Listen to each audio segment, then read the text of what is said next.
आज हम बात करेंगे, मेरा आरआरबी क्लर्क का एग्ज़ाम था 10 अगस्त को फर्स्ट शिफ्ट में। आरआरबी क्लर्क का एग्ज़ाम का पेपर बहुत ही आसान रहता है एज़ यूजुअल, और काफ़ी इजी पेपर भी था। जो कोई बहुत आराम से करेगा उसका ऊपर हो जाएगा, कोई दिक्कत वाली बात रहती नहीं, कुछ ऐसा टफ नहीं आया था, सारी चीज़ें काफ़ी इजी थी। और चलिए स्टार्ट करते हैं। और रीजनिंग में 4 पजल आए हुए थे। Product based puzzle 7%, month based puzzle और floor based puzzle, comparison based puzzle. और ये सारे जो पजल्स थे उनका लेवल बहुत इजी था। प्रोडक्ट बेस्ड पजल मतलब जो बॉक्स बेस आते हैं उन्हें सेट करना पड़ता है, बहुत आसानी से बन गए थे। 1-2 बना लेते कंडीशन तो बन जाती। मंथ बेस्ड पजल भी बहुत आसान थी। फ्लोर भी इजी थी 7%। कंपेरिजन बेस्ड पजल में वही दिया रहता है, एज या कुछ चॉकलेट खरीदते हैं उसके बारे में दिया था। रीजनिंग मिसलेनियस में इक्वलिटीज़ थी, छोटी छोटी आसान सी। लेटर सीरीज दी हुई थी, word formation word based question दिया हुआ था।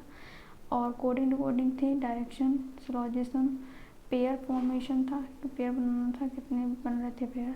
और इसमें हार्मोनिक वर्ड था। उसके बाद मीनिंगफुल वर्ड था कि मीनिंग बनाना था, उसमें FIUR करके कुछ बन रहा था, उसमें नो वर्ड्स था। उसके बाद क्वांट था। क्वांट में 15 सिंप्लीफिकेशन थे। 5 मिसिंग सीरीज बहुत आसान थे दोनों ही। DI भी आसान थी। टेबल DI थी एक तो, जिसमें कैंडीज़, कुकीज़ और 3 करके दिया था, सीनम, जैसम, ऐसा करके 3% दिए हुए थे। बार ग्राफ था। बार ग्राफ में बार ग्राफ नहीं था इसमें, बार ग्राफ नहीं था, लाइन ग्राफ था। लाइन ग्राफ में मंडे से लेकर के सैटरडे तक का डाटा दिया गया था। और अर्थमेटिक के 15 क्वेश्चन थे। इसमें करेक्ट कर लेना, इसमें बार ग्राफ नहीं था, इसमें लाइन ग्राफ बस ही था। 2 ही DI थी इसमें। अर्थमेटिक के क्वेश्चन का लेवल बहुत आसान था। एक कार का वाला क्वेश्चन था, बस कार वाला, बहुत आसान था। अगर आपको कॉन्सेप्ट आता है तो आप बना लोगे। और मतलब उसमें था कि बस की स्पीड जो है वो 20 किलोमीटर ज़्यादा है कार की स्पीड से, और दिया था कि बस जो है वो कुछ किलोमीटर की दूरी को इतने घंटे में तय करती हैं।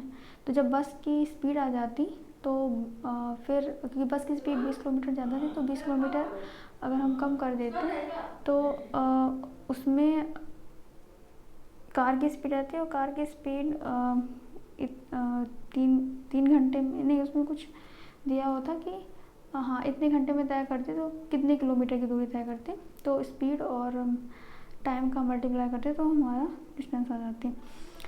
और फिर में एक टाइम एंड वर्क का क्वेश्चन था, जिसमें दिया था कि एक काम को 6 दिन में करता है A, और B उस काम को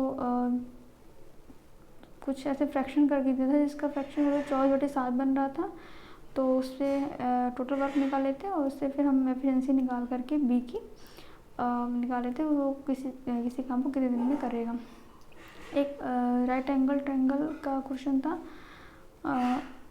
उसमें भी इस तरह कुछ दिए थे। एक एज बेस्ड क्वेश्चन था, टीना डीना वाला, और एक सिम SI का क्वेश्चन था। और इस तरीके से सारे क्वेश्चन इसमें दिए हुए थे।